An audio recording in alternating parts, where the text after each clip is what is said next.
Howdy everyone. Okay, so this is BURP. This is my Can-Am 500 Outlander. What we're going to be doing today is an oil change on it, and this is going to be a tutorial on how to do it. Label all the stuff out, get it all done and out, and we'll see what it all takes here.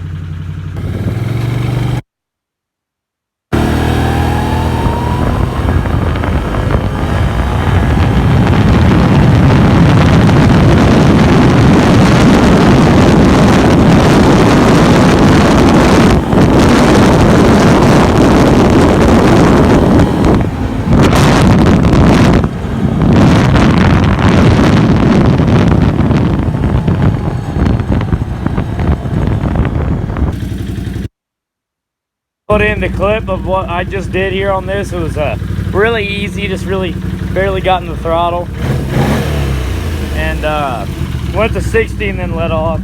Just really easy on the throttle, you know, not trying to overwork it before, you know, we do this oil change.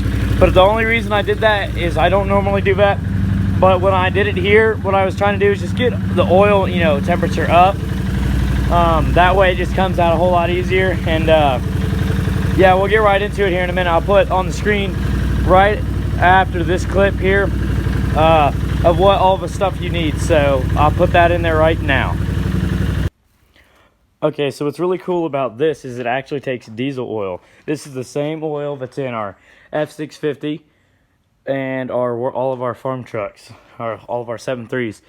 And so it takes Shell Rotella T6, which is a full synthetic oil, and it's 5W40 is the, you know, the thickness. And this is your oil filter. It's an HF152. It's a Can-Am oil filter. It's like a cartridge on your dirt bike.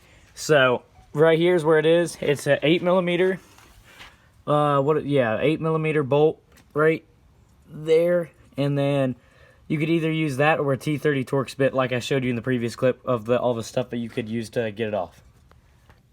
Now, if you guys know anything about working on any single thing ever in the world, see this top bolt, really easy to get to, bottom bolt, really easy to get to. This back little sucker right there is in the way because of the plastics here, but that's why I'm going to use, without an extension, I've been using an extension and a deep socket to get in here, just really easy.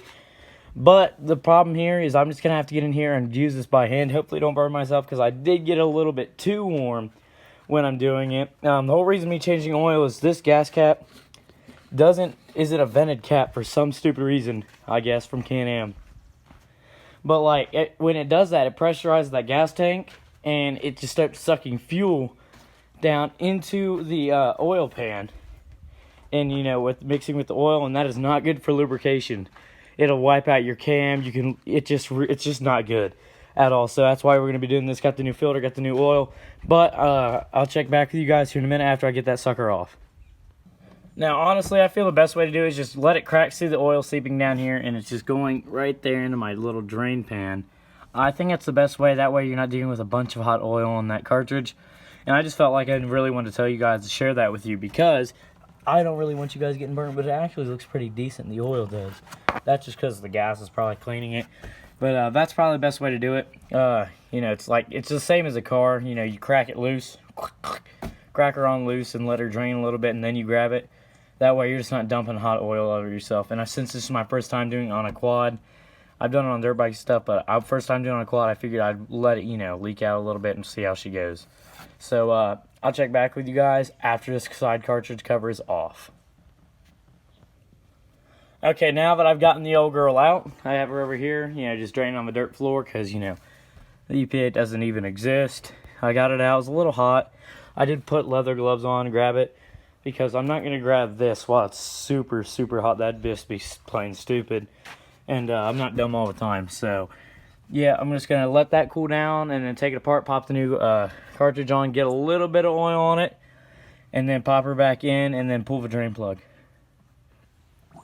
Okay, I got the drain pan draining. Oh, I might want to flip this up here. That might help, flipping that red tab up. Got her draining real quick. Yeah, looking good. Now I'm going to pop this old oil filter off. She's making a little bit of a mess, ain't she? But I'm going to pop this old oil filter. I'll pop a new one on. Put it back in, tighten her down. Yeah, I did have a little bit of metal in here.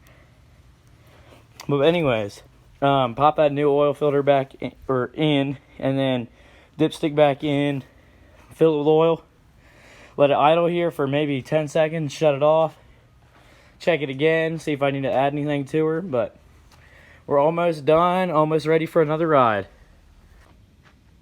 Now here's everything I used. I used the HF 152 oil filter, a wrench with an extension and a 14 or a 13 mil on it, and then an 18 deep socket, or not 18, 8 millimeter deep socket and 8 millimeter short, and the 2.1 quarts of T6 diesel oil.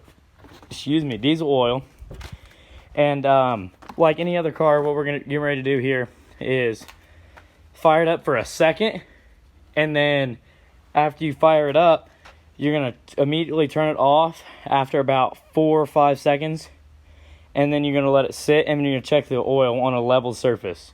See, if I were to check the oil level up here, it'd read way over full, and you just can't have that. So to be accurate, it has to be on a flat ground, like you may know. Ooh, there's a wasp. And yeah, like you may know, it has to be on a flat level ground to check the oil level accuracy. I didn't actually measure anything. I just kind of went about, so I might have to take some out, might have to add some in. Hopefully just add some in, but anyways, we're going to fire the sucker up and see what she does. Now, don't be worried at all if when you're checking the fluid level, right, and you've just started it up, or before you started up, rather, and now you are a little over full. But remember, you just changed that oil filter, and that oil filter holds a little bit of oil as well. Like if you're doing this as a tutorial video, then you'll know that when you pulled that cartridge out, a little oil came out. So, and that thing still has oil in it over there. And yeah, when I put it in, I put a little bit of extra oil on it, and just to allow it to run smoother. I know it's not like a true car oil filter where you can fill it and just screw it right in. It helps, but I'm just gonna start it up here. Let everything circulate here for a minute, and turn it off. Now that it's off, I'm just going to wait here a minute and let everything go back down, check fluid level. I'll be right back. Okay, so I just took it for a hot lap, make sure that gas cap's, cracked. I don't want to ruin that oil job I just did. But here in a minute, I'm going to check it again. Make sure it is at the proper level. And if it's over full, I'll probably have to siphon some out. And yeah, but if it's under full, you can always add more. Just if it's a little overfilled, it's okay. I'm not saying completely drench it, because then that's when you start submerging things, and that's really not too good either. So yeah, I'm gonna check back here in a minute and see what old Burp's doing. Okay, so awesome news. It couldn't be at a more perfect level there on the dipstick. So what I'm going to do is just go ahead and take her out for a ride and just see how she feels. Hopefully get a little bit of footage, but if not, then that's cool too.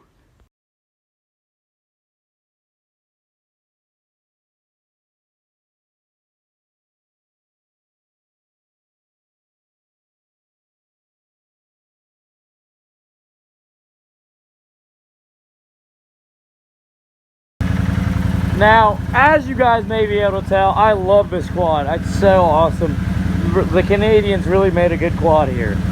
It's, as you guys tell by that time lapse, this thing just handles so phenomenal. Even for having some baldies in the back. That's really going to be it for today's video, guys. Really, thank you for watching, and please stay tuned for more content. Just kidding, I'm not done yet, boys and girls. Also, if you want to see some more riding videos, if you guys like that kind of stuff, get some GoPro footage going of me riding with some buddies. I know a couple buddies have mentioned to me in the comment sections if they could do a collab with me. Anyone is welcome. If you live near me or by me, if I know you really well, you are more than welcome to come out here and ride with me, or go cruising out somewhere on all our property. So thank you guys for watching. You have a good day.